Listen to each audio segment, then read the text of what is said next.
Assalamualaikum warahmatullahi wabarakatuh. Banyak sekali pertanyaan jamaah, Ustadz kasih kami channel untuk kajian anak-anak muda.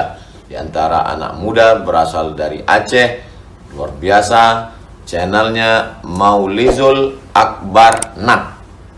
Tonton, subscribe, like, share, komen. Assalamualaikum warahmatullahi wabarakatuh.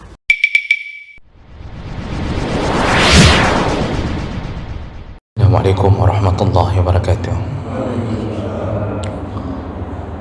Alhamdulillahi rabbil alamin wa bi ni'matihi tatimmu as-salihat.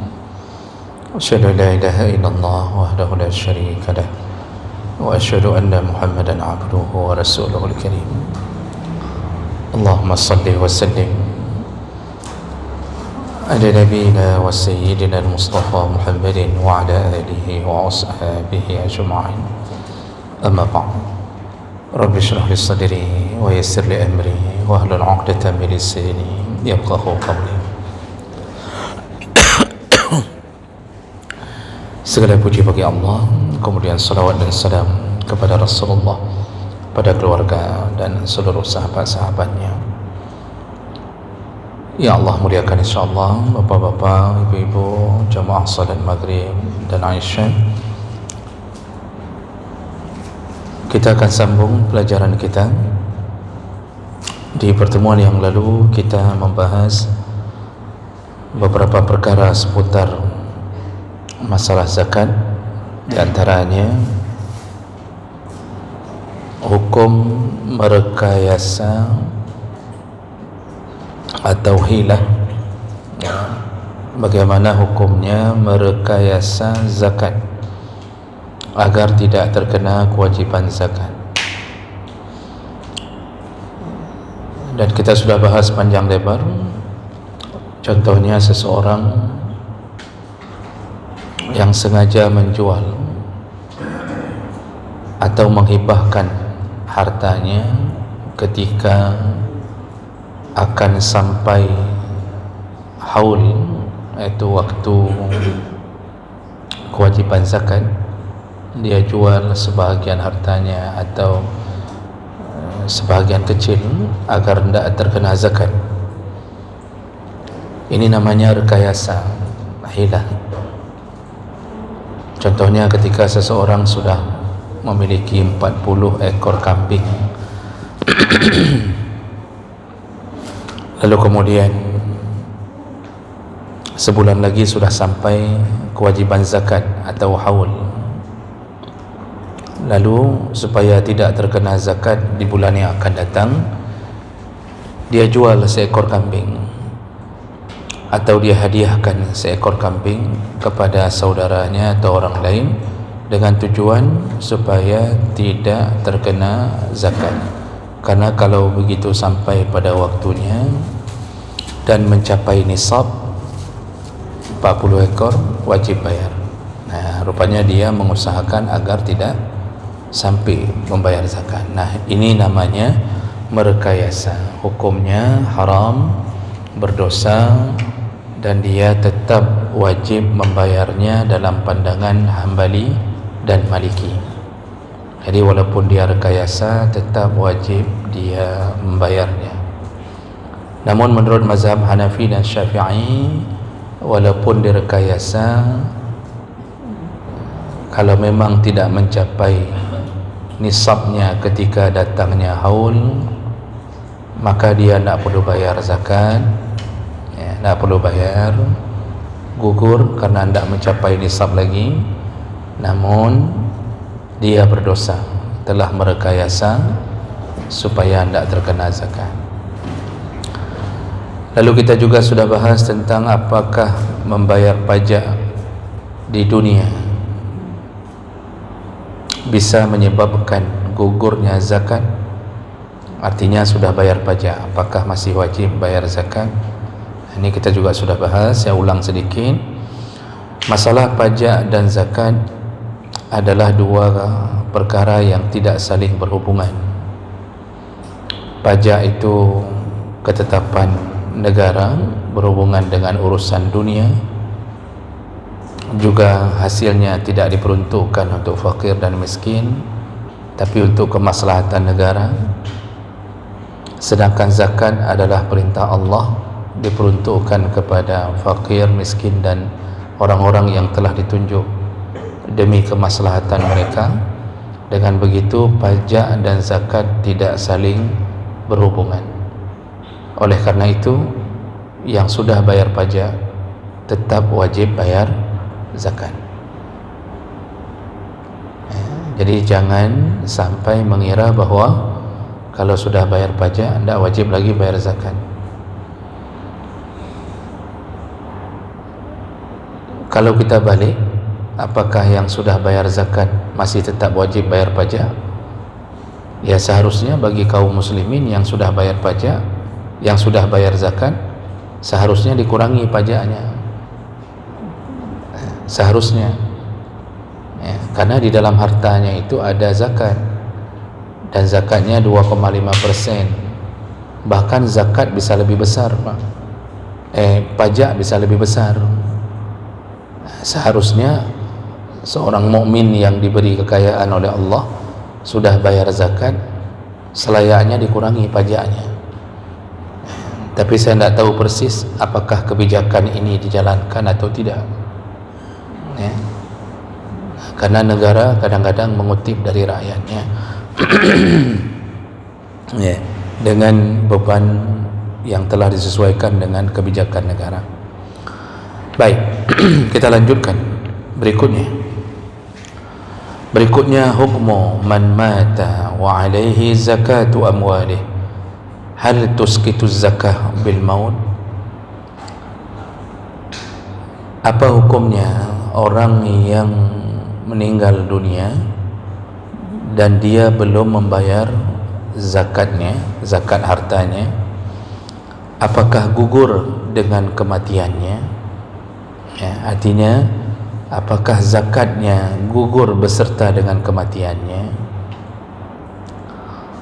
Kalau urusan dunia, Pak, kita punya kredit di bank, Bapak tahu semuanya, kalau sudah meninggal berarti kredit itu dihapuskan dengan kematian.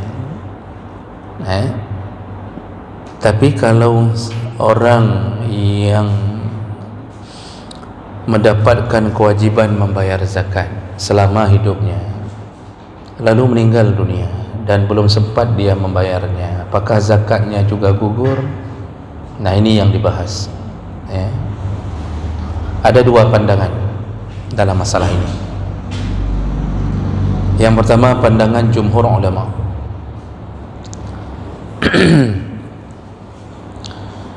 Faqala al-Malikiyah wa Syafi'iyah wal Hanabilah. Menurut pandangan Maliki, Syafi'i dan Hanbali, man wajaban alaihi zakatun, man wujiban alaihi zakatun, barang siapa yang diwajibkan membayar zakat, wa tumakkinu min adaiha, wa tamakkana min adaiha, dan dia mampu untuk membayarnya, famata qabla adaiha, lalu dia meninggal sebelum dibayarkan zakatnya. Jadi ini kasusnya, kita sudah terkena kewajiban zakat, nisab sudah sampai, haul sudah sampai. Contohnya mungkin haulnya di bulan Muharram ya. Jadi misal ibu punya emas sudah melebihi 85 gram emas, berarti sudah mencapai nisab, lalu menunggu setahun dari umur nisab.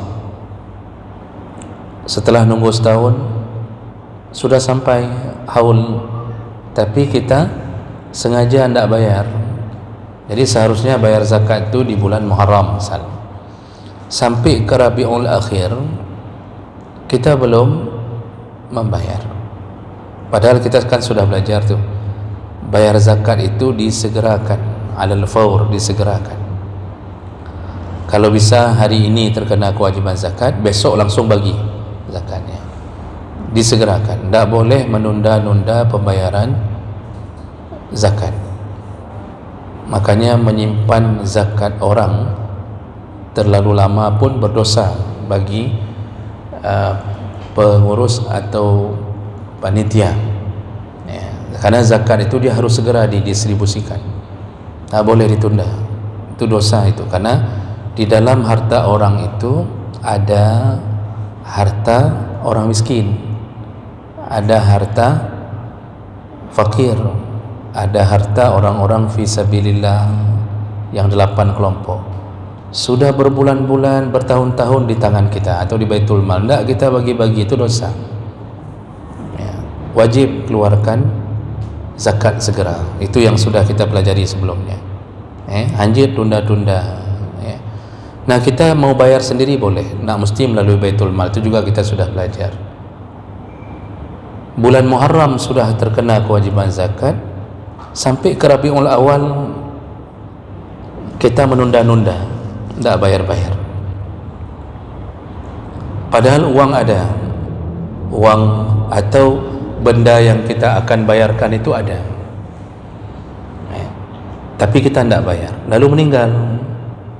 Nah, ini apa yang terjadi ini kalau begini? Yang pertama, dia telah bermaksiat. Jadi dia dengan niatnya enggak bayar zakat, dia telah bermaksiat, dari dosa besar. Ini dosa besar ini karena Allah telah menyatakan, dan kita sudah belajar di awal masalah zakat.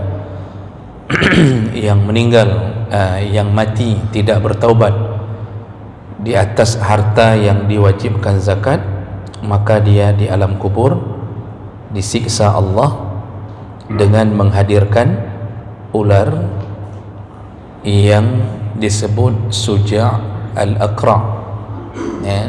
Ular itu sangat besar, bertaring, sangat ganas. Al-Aqra' itu kepalanya botak, karena botaknya maksudnya enggak berambut, bukan enggak berambut, karena ular memang enggak berambut. Botak itu maksudnya kulit kepalanya terkelupas saking banyaknya racun. Itu Aqra', kata Nabi. Ini hadis Nabi riwayat Muslim. Dan ular itu dilingkarkan, melingkar di leher orang yang tidak bayar zakat tersebut. Lalu dia berkata, akulah hartamu yang engkau tahan-tahan di dunia, akulah hartamu yang engkau tak bayar zakat di dunia. Lalu dia membacakan ayat, ya, ular itu membacakan ayat Allah, tentang orang-orang yang bakhil, ya, yang tidak membayar zakatnya. Jadi itu siksa kubur bagi yang rencana tidak bayar zakat sampai mati. Lalu lanjut nanti masuk neraka. Waktu masuk neraka, kita juga dikabarkan Allah siksanya, yaitu di setrika, digosok dengan setrika dari api neraka. Jadi digosok. Nah, bayangkan begitu besar siksa orang yang sengaja tidak bayar zakat. Jadi yang pertama yang dia dapatkan adalah dosa, dia bermaksiat. Yang kedua, kewajibannya tetap wajib dikeluarkan dari hartanya, tetap wajib dikeluarkan zakat dari hartanya. Wa illam yusa biha, walaupun tidak diwasiatkan. Jadi tidak peduli dengan wasiat, tidak wasiat, kalau belum bayar zakat, menurut jumhur ulama, orang yang mati tersebut pertama dosa, yang kedua tetap wajib dibayarkan zakatnya. Yang membayarnya adalah ahli waris, diambil dari harta si mayat, ya, diambil dari harta si mayat.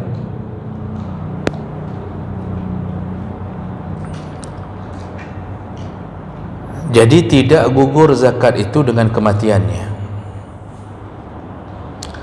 Kadainil adami, sama seperti tidak gugurnya hutang terhadap anak Adam.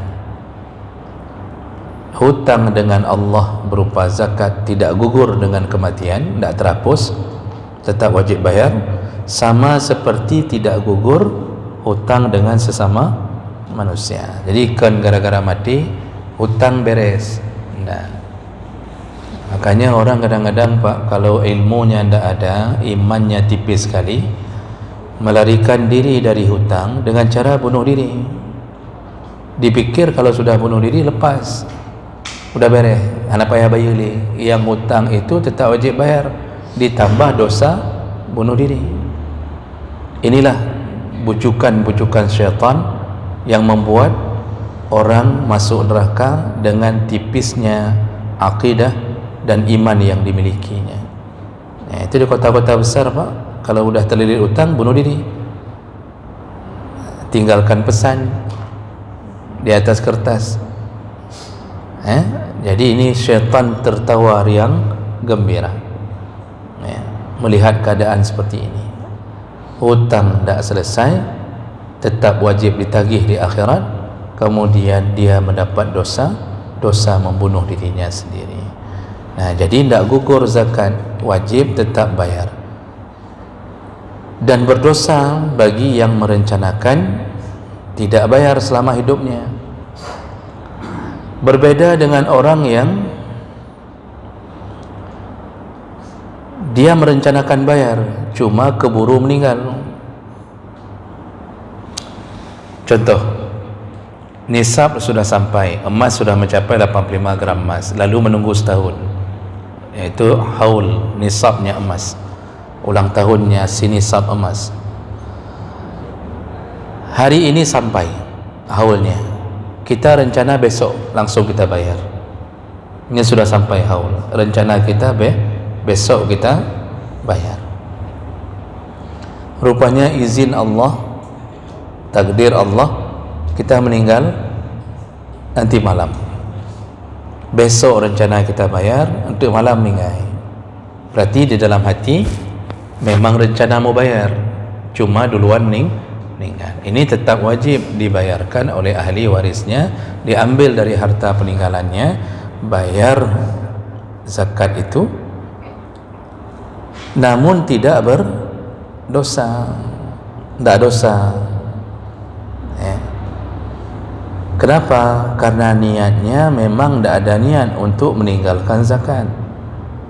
Jadi semua itu tergantung pada niat. Makanya Rasulullah mengatakan innamal a'malu binniyat. Semua urusan itu sangat-sangat tergantung kepada niat. Berlari dari hutang, meninggal, dibayarkan oleh ahli waris hutangnya. Ini yang perlu kita fahami betul Pak.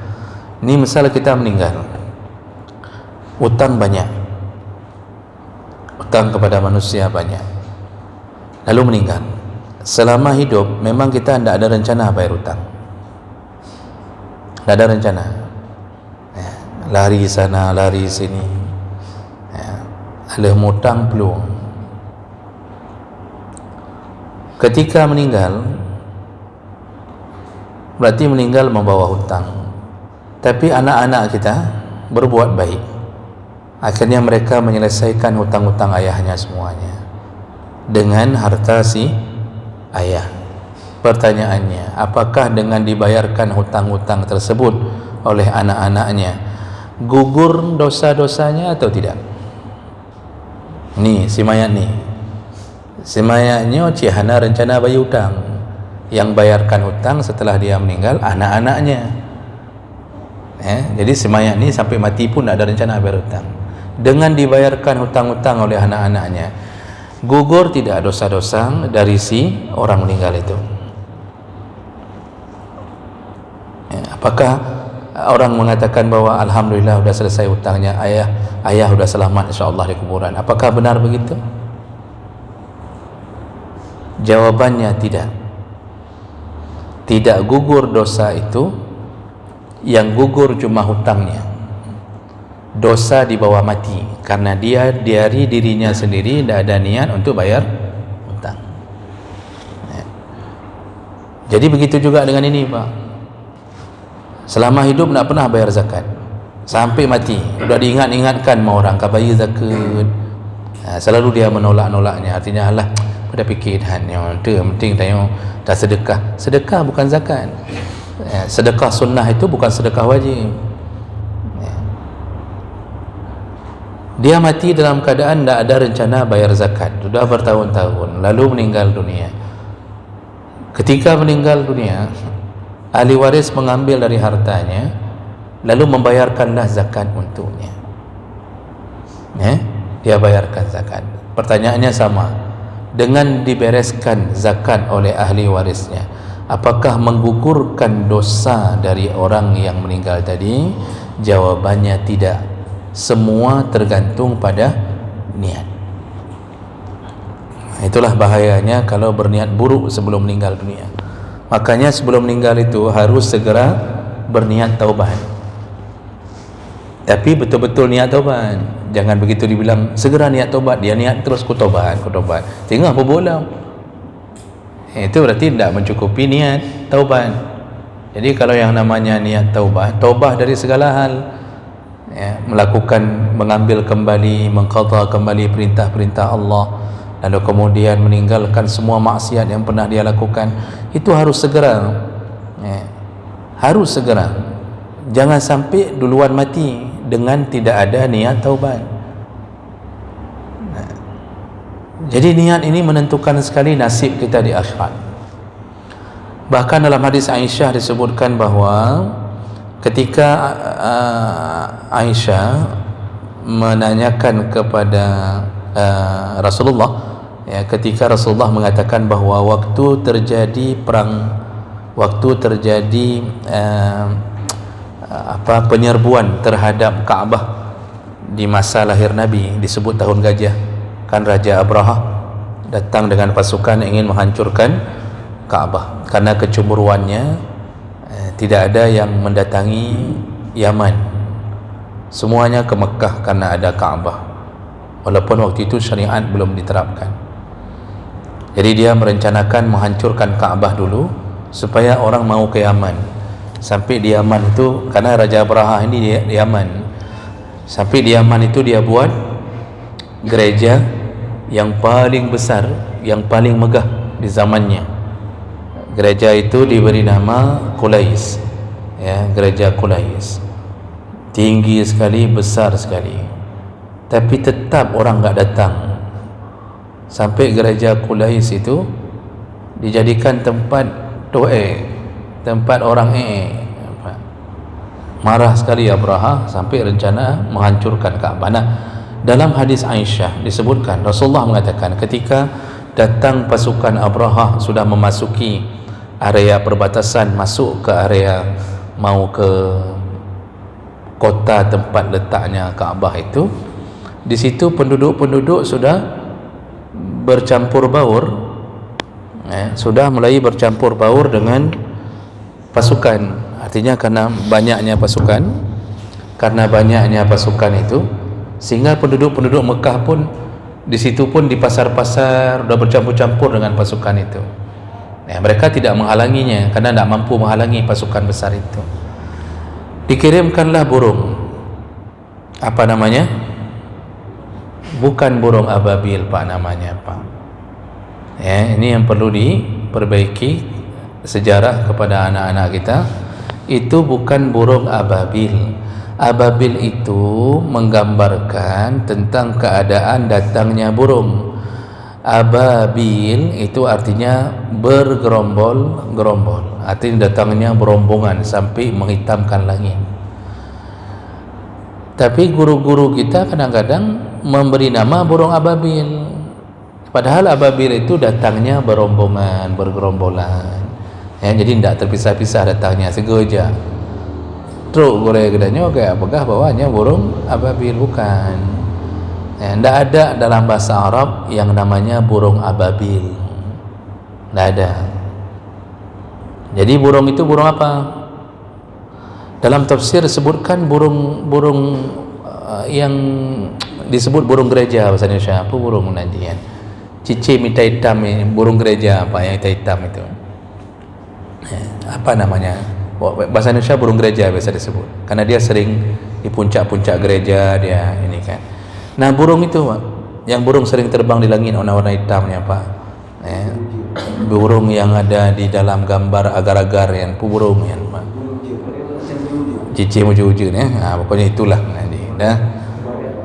Burung layang-layang lah, burung layang-layang. Bukan walid. Nah, itu burungnya di dalam genggamannya diizinkan Allah memegang sebutir, setiap burung itu memegang sebutir batu dari api neraka sebesar kacang hijau. Dalam tafsir, burungnya memegang sebesar kacang hijau. Mereka tidak terbakar dengan izin Allah. Dicampakkanlah semuanya, dicampakkan ke kota, area kota Mekah. Yang kena itu bukan hanya pasukan itu, yang kena termasuk penduduk tempatan, karena udah bercampur-campur tuh di pasar pas mau diserang itu. Itu disebutkan oleh Nabi dalam hadis. Jadi dari begitu dicampak, sesuatu kena nggak kekenang itu, sama kayak tsunami, Pak. Pas datang tak peduli mau orang solat 5 waktu, tak solat dihabisi semua. Begitu juga waktu dicampak itu. Nah, kemudian Aisyah bertanya, Aisyah tanya, ya Rasulullah, kan tak semuanya berdosa dan tak semuanya merencanakan menyerang Ka'bah, kan cuma pasukan Abraha aja yang rencana menyerang Ka'bah, kok bisa mereka pun dikenakan oleh Allah? Nabi menjawab, nanti mereka dihabisi dulu semuanya, nanti dibangkitkan, kata Rasulullah, ala niyatihim, sesuai dengan niat masing-masing. Kita waktu kena tsunami begitu kan, tak peduli mau yang mabuk, pemain judi, sabu, yang salat, yang buka aurat, yang tutup aurat, semua habis.